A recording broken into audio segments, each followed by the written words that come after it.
I mean, it's been a struggle the last 3 games. Certainly you always want to win, right? And I'm not just saying that because we lost all 3, but I was really disappointed in both games just how we played defensively. We allowed both those teams, UCLA and USC, to score well over a point of possession, and we allowed both of those teams to get over 40% of their missed shots. Right, and so that's a bad combination, right? I think UCLA shot 48% from the field and got 45% of their missed shots, and USC shot almost 48% from the field as well, 47.5, and got 41% of their missed shots. So, those are glaring numbers to me, and I say that because our offense has been we've been a bit hit and miss, right, depending on the night. Which can happen throughout the course of a season. But the two things we've been really able to hang our hat on is how we guard, and we've been an elite rebounding team on both sides, but specifically defensively. I think we're still 5th in the country in overall rebounding.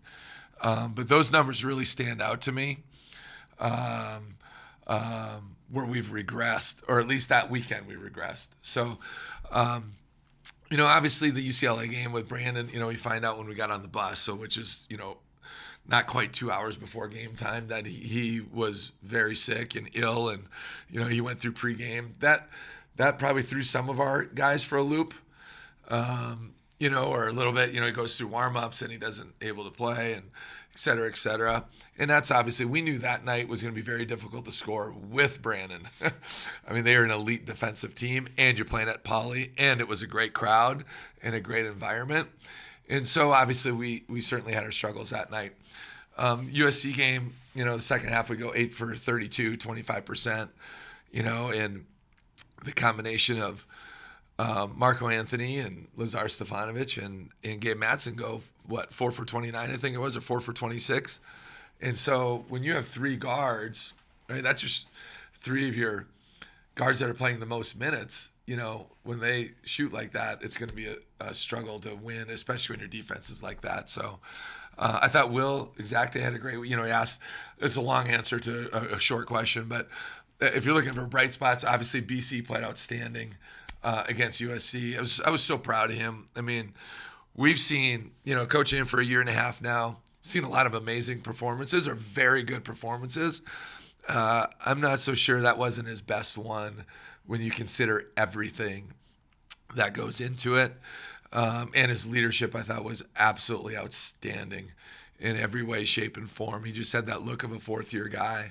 I thought Will really gave us some great minutes both nights. Had an excellent second half against UCLA, didn't play the first half.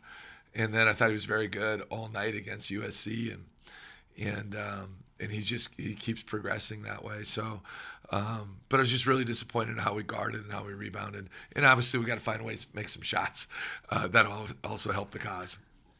Right, when you're at a juncture like this, where it's mid-January with 2 losses in a row, is it important to maybe take a bit of a step back and just gauge the locker room, or at least gauge the veterans in the locker room, to just make sure that everybody remains on the same page? Yeah, I mean, listen, things are never as good as they seem, and things are rarely as bad as they seem. I think there's always in the middle, but emotion's a big part of any sports and can be in life, and you do got to be able to take a step back, but at the same time, I think you got to, there's got to be, production. We guys got to produce when you're out there. We're 19 games into this now, and after this weekend, we're halfway through Pac-12 play.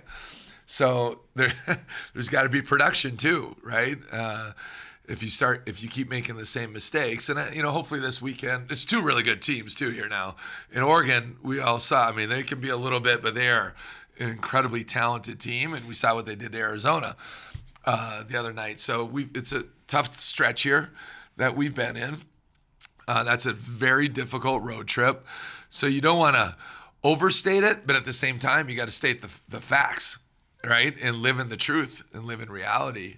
And so, we'll have quite a bit of meetings this week and just talk to guys and, and make sure guys understand what their jobs are, right, and role definition and things that we got to bring to the table consistently to get to where we go, and not forget who we are and our identity. Washington State's hot right now, several in a row. You already know they're good because you played them in overtime. Yeah. What do you see from them? They're good. I mean, they're good. When we played them up there in December, they had a couple guys out. They've been unfortunate just with some lack of continuity with some injuries, right? And they're finally, for the most part, healthy. Although Bamba missed the last 2 games, he didn't play last weekend. And like when we played them, he was their leading scorer. They're very balanced. They got 5 guys that average double digits. Everybody on their team can shoot the 3. They're led by Mohamed Gay, who is, he's improved a lot. I feel like he's playing a lot better now than he was even when we played him last time. But he's a unique player. He's kind of, I don't know. He's kind of like I'm not going to call him Garnett, but like, he's just a unique guy. Like he made the 3 that was the dagger when they beat Arizona at Arizona. He can score in the block. He's got a good mid-range game. He's a good passer. And then they surround him with 4 guys that can shoot it, and you can go right down the line. DJ Rodman has improved from a year ago. I'd say a year ago he was like a Gator guy, a high-energy offensive rebounding guy, like his father, right? And he still is all of that, but now he's become a very good shooter. I think against Cal, I think he had 3 threes in the second half alone. The point guard transfer from Auburn is playing at a very high level. Elite passer, 6'6", makes great decisions out of pick and roll. Jay Mullins, I think he's top 5 in the country in 3-point field goal percentage. So they really space you out. And they just wait for you to make mistakes. They're not crazy complicated on offense, but they just make a lot of simple plays, and Gay just gives them the versatility to do those things. And then defensively, they're very physical and rugged. They have great size, 1, 2, 3, 4, 5. I mean, they're 6'6", 6'6", 6'7", 6'9", right, and 6'11". And so they're playing at a high level. Obviously, UCLA is undefeated. And Arizona State only has 1 loss, I think, although most of those games have been at home. And Jay, you're worse than my kids. But they're very physical, and they're hard to score on, and they're an excellent rebounding team on both ends of the floor. There'll be times they're going to crash 4 guys, and I've seen them crash 5 guys. So we have to do an excellent job that way. That was a crazy game up there. We were up 7.5. Kind of got down. I think 31 fouls were called in that second half alone. And so, BC fouled out, Gay fouled out. So there was a lot of so I expected to be a physical, rugged game. Craig, we talked a little bit about short preps when it's 2 games in 3 days. How difficult does the prep get for Washington when they're second in the stretch and you know that you're having to prep for a zone? Yeah, I mean, it's you're always trying to blend it. The good news for us in this scenario is we've played Washington State, so we have a good feel for those guys, even though they're going to look a little bit different just because a couple guys are back now. And I do think that's going to be a quad 1 win at the end of the day, our win up there, the way they're playing right now.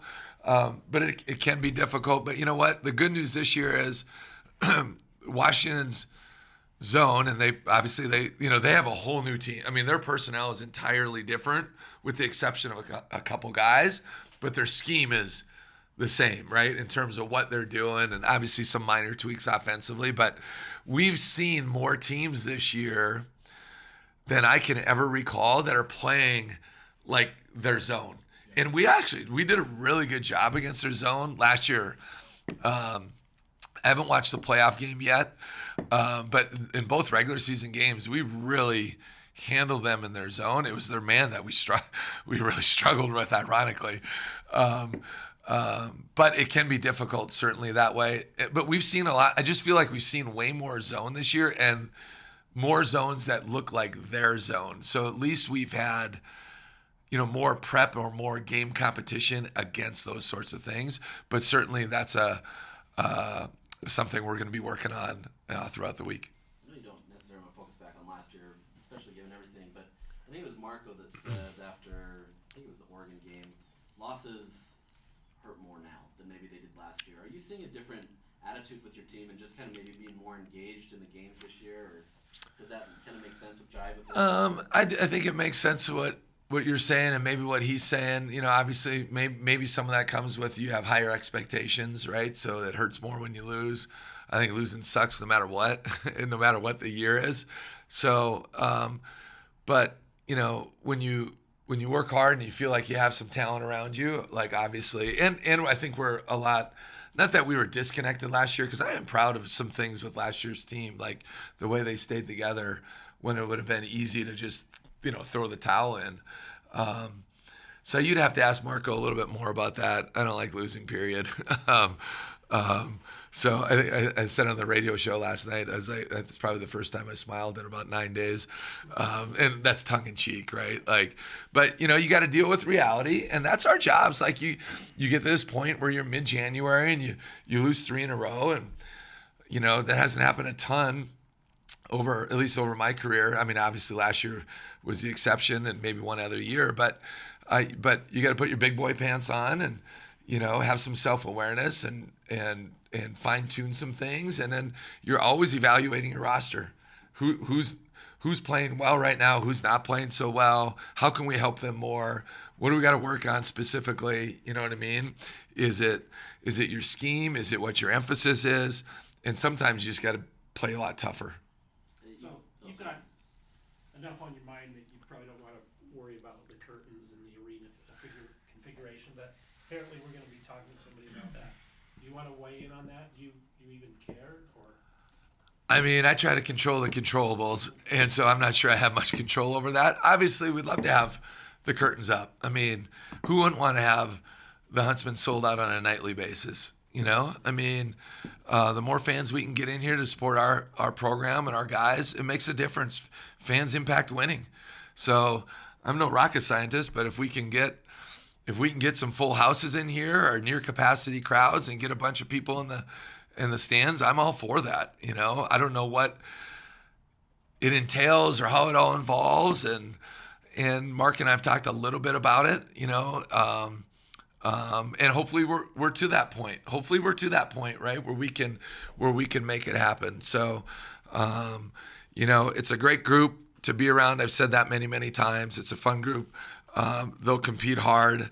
We got to keep getting better because our margin for error maybe isn't as deep as it is for some of these, or as great it is for some of these other teams. But I mean, obviously, if we can sell out the Huntsman and get people packed in here, by all means, let's make it happen. You've utilized Jackson Brenchley a little bit in your guard play. Is that more just trying to figure out what you can get, or are you still set with your guard play right now? Well, specifically with Jack, we're not set. It's about production. Guys got to produce. And, at this point in the year, I mean, that's where we're at. We need more production. I think it was after the Oregon games. It might have been you, Josh, that asked. I don't remember who it was that asked. Maybe it was you, Jay, that we need more. Do we need more production out of our bench? Or maybe it was you. Actually, I think it was. You were sitting right here. And that's fair to say. We need more consistent production out of our bench. Like, I love what Keba Keita brings to the table. Keba's not going to be at like a high-level scorer right now. It's just not where he's at in his progression as a player. But I'll tell you what, that dude impacts winning. Like, he does a lot of things out on the floor, and we want to get him to play more than 11 minutes a night. BC's a very good player, so finding ways to get those two together. Lazar has been playing good basketball. He didn't play the level he had been playing at this weekend. Sometimes that happens, right? And then so I feel like Brenchley's been. You asked about Jackson. Jackson is had some good practices here, and you always look at your team like, what are we like? What are we struggling with, right? Like moving without the ball, cutting with a purpose, right? Sometimes those guys just taking good shots consistently. I think Jackson offensively has a pretty good feel for what he is. And so I know it was those were short runs. Boston Holt, right, getting a level of consistency because he has some playmaking ability that we don't always have, right? He's got an elite first step. I think as a whole, he's a decision maker. And then just finding minutes for him out on the floor. He struggled with turnovers this weekend, right? 5 turnovers against UCLA, 2 against USC. And then Will. and Will brings a different presence, right? Just, I mean, physicality and ferocity, and he can rebound and he can guard, and he's been shooting it well. So, just finding the right combination of those guys off the bench, because we haven't consistently found that.